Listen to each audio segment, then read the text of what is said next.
Qu'est-ce qu'il faut faire pour que la situation de la femme change? Moi, je crois que la première des choses, c'est de réviser beaucoup de... il faut une révision de la mentalité, il faut une révision Des lois? des lois, bien sûr, des lois, des comportements. Donc cette révision, elle ne vient que par le dialogue et par les associations qu'ils essayent de faire changer la mentalité, parce que la mentalité, c'est le plus difficile de faire changer.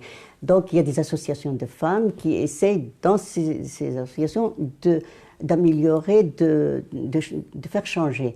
Mais moi, je crois que parallèlement, il faut que les femmes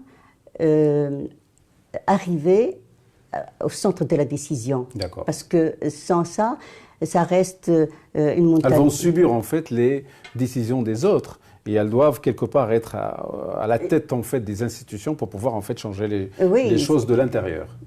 Oui, c'est-à-dire que ils s'occupaient de la politique.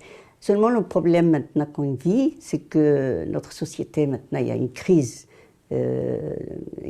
politique.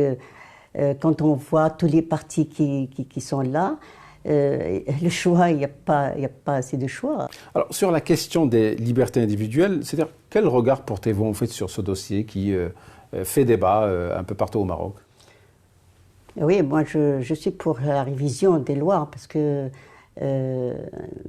nous vivons dans une société où on est contrôlé par tout le monde. Et la liberté individuelle, je pense que c'est la condition la plus importante pour être citoyen, un vrai citoyen. Donc il y a des lois qu'il faut changer.